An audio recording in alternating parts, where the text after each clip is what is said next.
Constantino es el creador de la Iglesia Católica, es un San Benito que escuchamos y leemos siempre de boca de los sectarios pseudo-cristianos, en YouTube, quienes ingresan las filas de esa católicofobia que se da a este sitio. Hay miles de comentarios repitiendo que Constantino es el fundador del catolicismo de parte de esos pseudo-cristianos, salidos de las sectas creadas y financiadas por la masonería, gente a las cuales los masones le han dado un rollo con este argumento, que todos repiten como loros, sencillamente porque no piensan, no investigan, han sufrido un proceso de adoctrinamiento sectario que es una especie de lavado cerebral. Buscando imágenes de Constantino doy con este sitio Un surco en la sombra, sitio que tiene el descaro de llamarse Enciclopedia de Misterio, Historia Oculta, Ciencias y Curiosidades. Si este sitio es una enciclopedia, santo Dios. Debajo de su ridícula foto de Constantino escribe: me inventé la religión que tú crees, así de claro. Veamos, si en su imagen Constantino dice que inventó la religión. ¿Cómo es que según ellos, Constantino despenaliza la práctica del cristianismo y le devuelve propiedades a la Iglesia?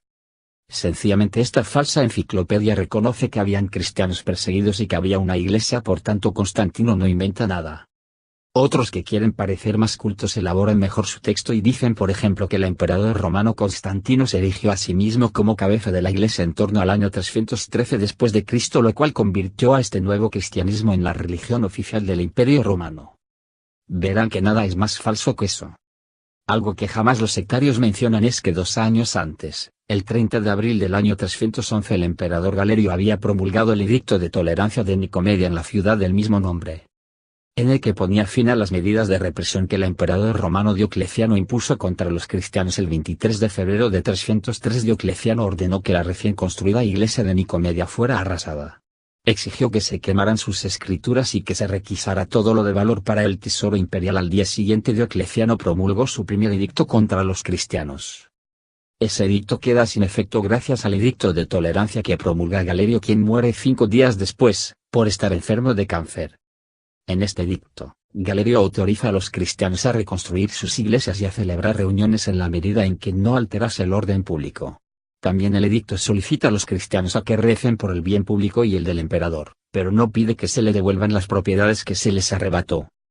Luego de la promulgación del edicto, muchos que habían sido privados de su libertad fueron liberados.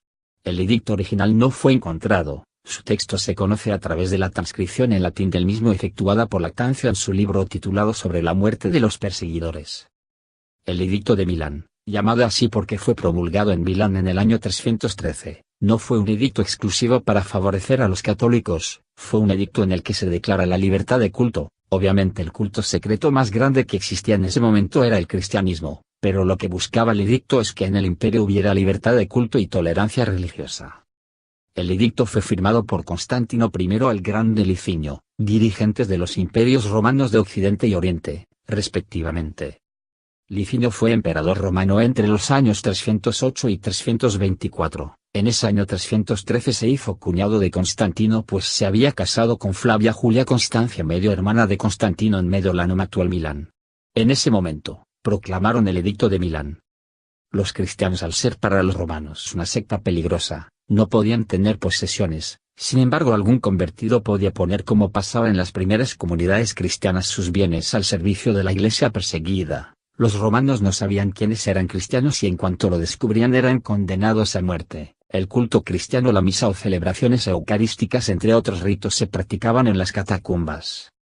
Las propiedades de los cristianos eran terrenos donados para enterrar a sus muertos. Ellos vivían su fe a escondida entre catacumbas que eran cementerios subterráneos. Eran las catacumbas las propiedades reconocidas de los cristianos y que tenían el nombre del santo o los santos enterrados en ellas.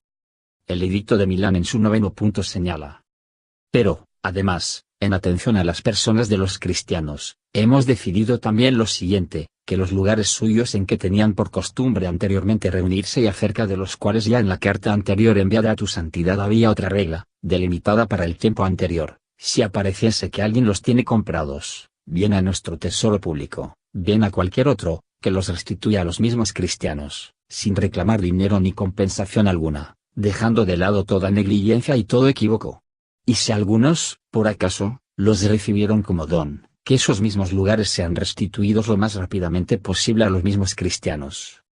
Y continúa diciendo en el 10º punto: mas de tal manera que, tanto los que habían comprado dichos lugares como los que los recibieron de regalo, si pidieran alguna compensación de nuestra benevolencia, puedan acudir al magistrado que juzga en el lugar, para que también se provea ello por medio de nuestra bondad. En el 11º punto dice: todo lo cual deberá ser entregado a la corporación de los cristianos, por lo mismo, gracias a tu solicitud, sin la menor dilatación.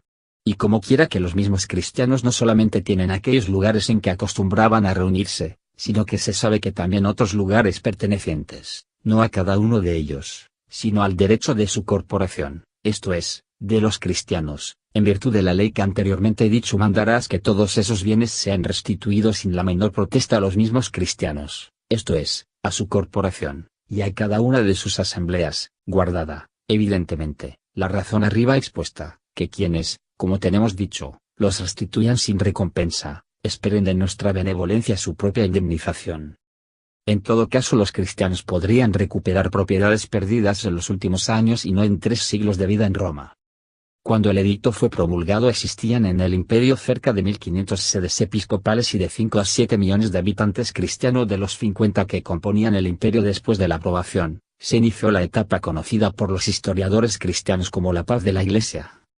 Constantino, al que mal llaman fundador de la Iglesia Católica, nace en el año 272. En esa fecha gobernaba la Iglesia el Papa número 26 de nombre San Félix I. Cuando muere Constantino en el año 337 en Ponto, Turquía, gobernaba la Iglesia el Papa número 37 San Julio I, es decir que durante el tiempo que vivió Constantino la Iglesia Católica Romana tuvo 11 papas.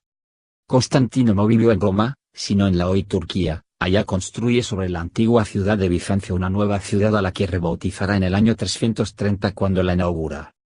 Pero esta nueva ciudad se acabará de construir hacia el año 336. La rebautiza, decíamos, como la Nea Roma Constantinópolis. Nueva Roma de Constantino, aunque popularmente llamada Constantinópolis, ciudad de Constantino para nosotros es Constantinopla. Fue reconstruida a semejanza de Roma, con 14 regiones, foro, Capitolio y Senado, y su territorio sería considerado suelo itálico, libre de impuestos. Al igual que la capital itálica Roma, tiene 7 colinas. Hoy es la ciudad turca de Estambul. Constantino destruyó los templos existentes en la antigua Bizancio, y persiguió a los paganos, es más, construyó nuevos templos para cristianos.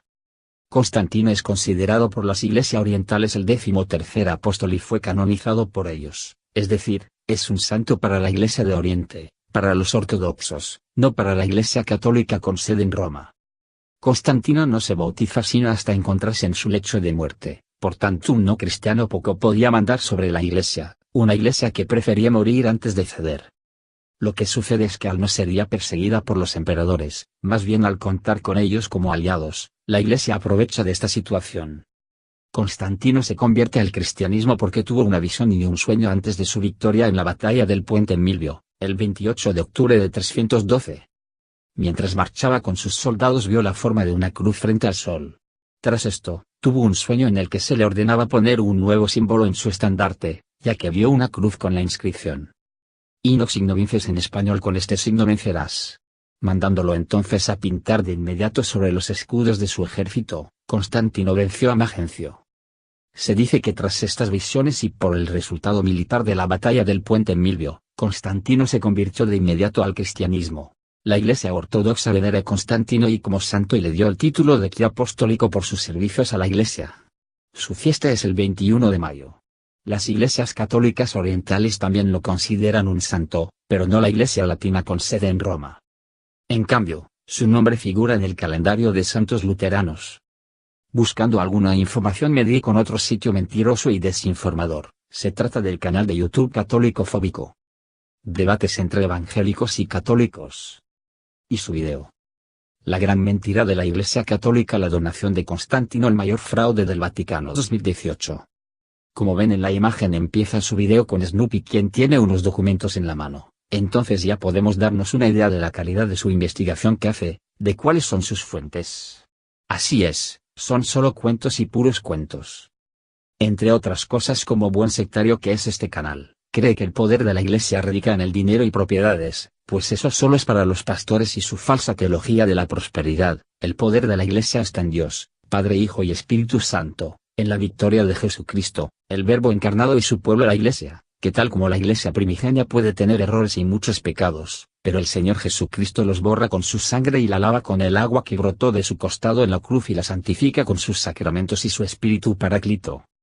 Dicho video se basa en un falso mito de la Edad Media, época del oscurantismo, que dice que el emperador Constantino tuvo lepra y es sanado por el Papa San Silvestre y por eso se convierte al cristianismo y es bautizado por este Papa al que le hace donaciones que después, según él, resultaron ser una farsa.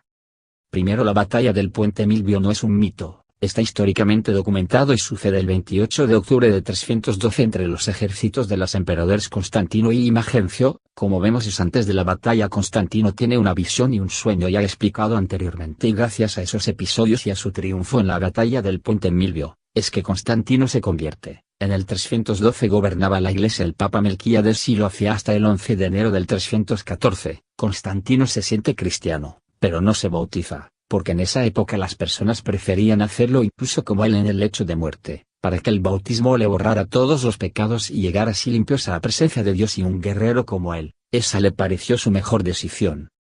Al darse el edicto de Milán, es al Papa Melquíades, a quien Constantino le otorga un palacio romano que había pertenecido a Diocleciano y anteriormente a la familia patricia de los Plaucios Lateranos, con el encargo de construir una basílica de culto cristiano. El nuevo edificio se construyó sobre los cuarteles de la Guardia Pretoriana de Magencio, los Equites singulares, convirtiéndose en sede catedralicia bajo la advocación del Salvador, sustituida esta más tarde por la de San Juan. Actualmente se la conoce como Basílica de San Juan de Letrán. En el 326 el emperador hizo construir otra basílica en Roma, en el lugar donde según la tradición cristiana martirizaron a San Pedro, la colina vaticana, que actualmente acoge a la Basílica de San Pedro. En el 326, apoyó financieramente la construcción de la iglesia del Santo Sepulcro en Jerusalén. San Juan de Letrán es la iglesia más antigua del mundo. Por eso recibe el título de cabeza y madre de todas las iglesias. Constantino cedió al Papa el palacio de Letrán preexistente a la iglesia, para que fuera su residencia oficial. Letrán fue la sede central de la Iglesia Católica durante más de 1000 años, hasta el siglo XIV en que los papas se trasladaron al Vaticano. La Archibasílica del Salvador y de los santos Juan Bautista y Juan Evangelista, más conocida como Archibasílica de San Juan de Letrán, es la catedral de la diócesis de Roma, donde se encuentra la sede episcopal del obispo de Roma, o sea el Papa. Está dedicada a Cristo Salvador, sin embargo es más conocida con el nombre de San Juan, por estar dedicada a los dos santos principales que llevan este nombre.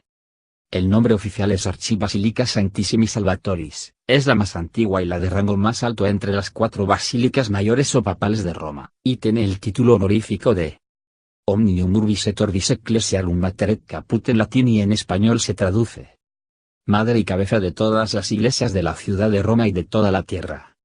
Por ser la sede episcopal del primado de todos los obispos, el Papa. Fue consagrada por el Papa San Silvestre en el año 324. El Papa San Silvestre gobierna la Iglesia desde 31 de enero de 314 al 31 de diciembre de 335. Si, como dice el falso video del canal católico-fóbico de YouTube Debates entre Evangélicos y Católicos, le recuerdo que Constantino fallece en el 337 y la Basílica del Salvador, conocida como la Basílica de San Juan de Letrán, es consagrada en el 324. La antigua Basílica de San Pedro fue construida en el lugar donde se encontraba la tumba de Pedro, no lejos del circo de Nerón. Las obras fueron ordenadas por el emperador Constantino, a expensas del Papa Silvestre, y comenzaron entre el 326 y el 330, y finalizaron 30 años después.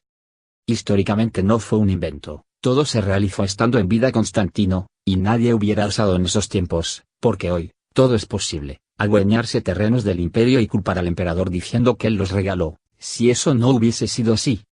Esta gente que osa estar siempre atacando a la iglesia con mentiras, con calumnia, cree que no podrán ser descubiertos y sus mentiras son de lo más burdas e infantiles, como el Snoopy con el que empieza su video.